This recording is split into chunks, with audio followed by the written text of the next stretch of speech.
June 1st brings us the release of the next wave of Ninjago sets. Let's talk about it. Ninjago is one of LEGO's most popular themes, and starting June 1st we will see a new wave of sets based on the new series of Ninjago Dragons Rising Season 2 Part 2.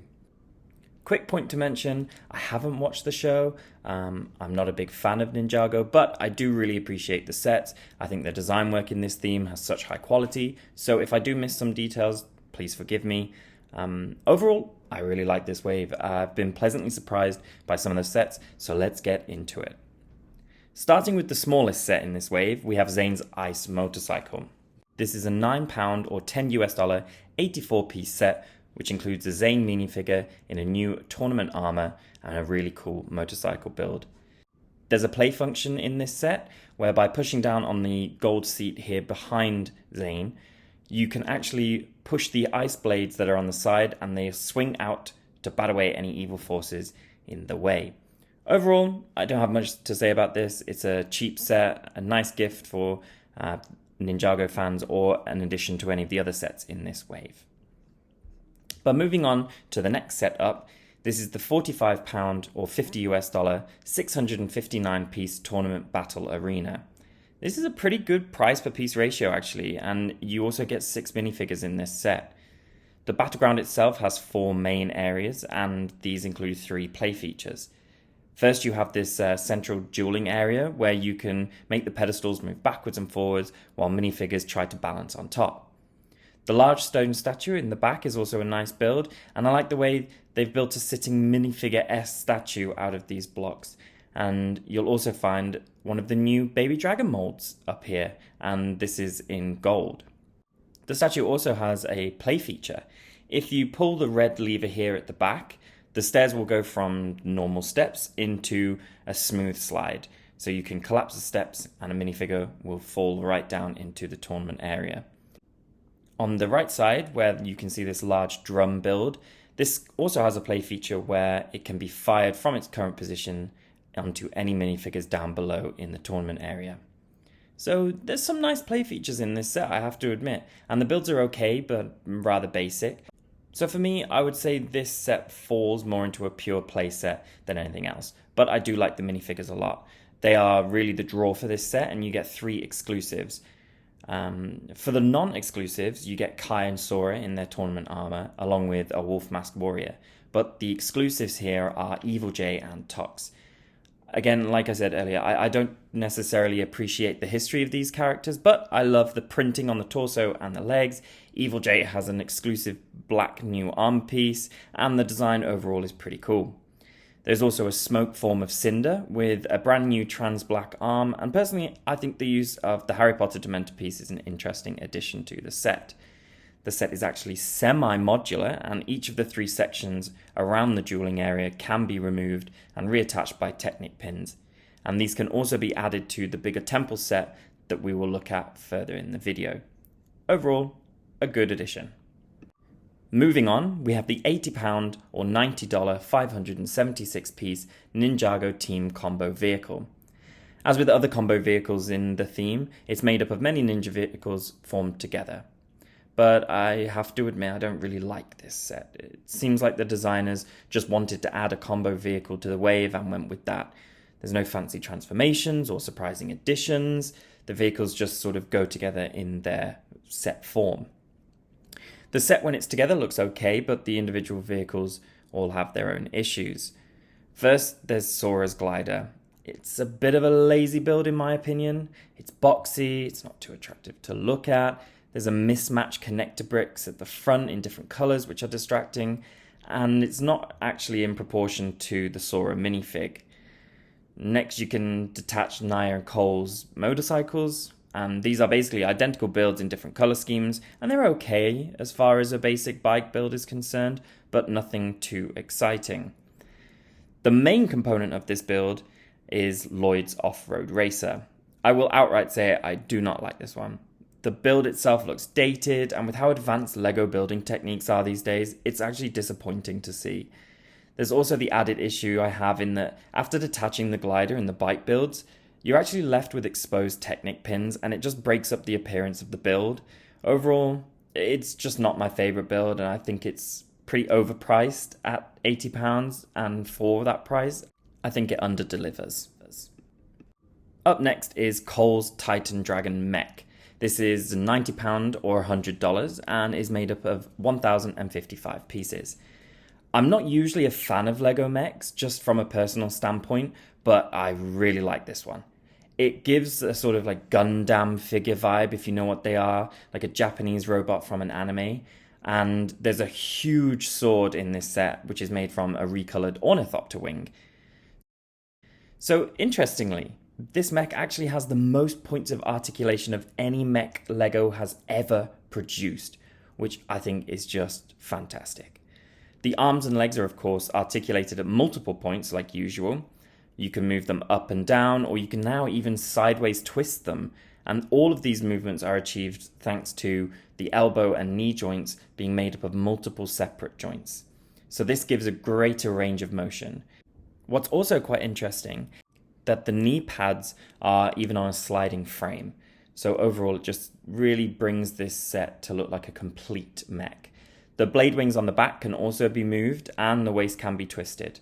Like I said, I'm not a huge mech fan, so I don't have too much to say on this set, but I think this set is going to do really well. I think at this price point, for the amount of pieces you get and just the quality of the mech that is produced, I think it's a no-brainer really, so I can see this set doing really well on the shelves. Now on to the last two and the most expensive sets in this wave. We're starting with something really exciting and cool. It's the £130 or $150 1,716 piece Source Dragon of Motion. This is the largest Ninjago Dragon Lego has given fans yet, and it's such an amazing build. The colour scheme is excellent, as it's this fire-themed dragon, and you have a really nice gradient from a golden underbelly through a deep red into bright red and yellow. So, as with the mech, there are a lot of points of articulation in this set, meaning that there are a lot of possibilities for posing the dragon. The most interesting thing I think is that the wings can be twisted and folded, as well as flapping up and down, and there's a new print for the plastic wing pieces. There's a really great recolored blade piece at the end of the tail, which is a gradient from dark red to trans yellow, which just looks like a raging fire on the tip of the dragon's tail. On the dragon's back is Lord Raz's throne. I love the build of this. I think it's really giving that evil feel, and while I don't necessarily know the background of the characters, I know that this must be a pretty exciting potential plot point for Ninjago fans. The throne can actually be removed along with the chains connecting to the dragon's neck. So if you don't wish to have an evil source dragon, you can actually remove these. And the gong build for the throne is really cool. And the wolf mask on the top just, again, gives it this foreboding evil feel. Truly a great build. A nice selection of good and evil minifigures. And I don't have much to say on these, but the set does also include a number of the new baby dragon mold again, this time in trans orange, which is a nice addition, and again, I would assume alludes to some form of plot point in the coming season. And finally, the last set in this wave is the £220, $250, 3,489 piece Tournament Temple City. I will say I am biased in the fact that in general I lean more towards architectural builds in Lego, but wow, this set is absolutely incredible. The temple build itself is just my absolute favourite thing from this whole wave. I love the dark blue and red combination for the roof and the contrast to the white and nougat coloured walls. It just makes the whole build stand out and is so aesthetically pleasing. The design as far as the curving of the roof sections and tiers of the temple really generate and lean into this Japanese sort of feeling, anime feeling, and the golden dragon skull as a decorative element on the top is just a great way to cap off the main build. The interior of the temple is nice. I think there's a lot of references specific to the new coming series, so I don't think it means too much for fans at the moment, but I'm sure later with context it's just going to improve the set.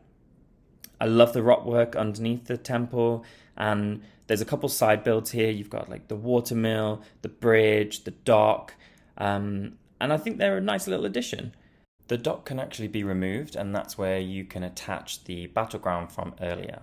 So the main statue and the drum sections can be added on the left where the dock is after removing the dock, and the main dueling area can be added just below this red temple arch at the bottom. The wheel of the mill also has a little play feature where 2 minifigs can be made to duel atop the wheel. And this set also includes a dragon. And this dragon looks to be nature or maybe earth themed, with the leaf pieces involved. And there's also a small airship build.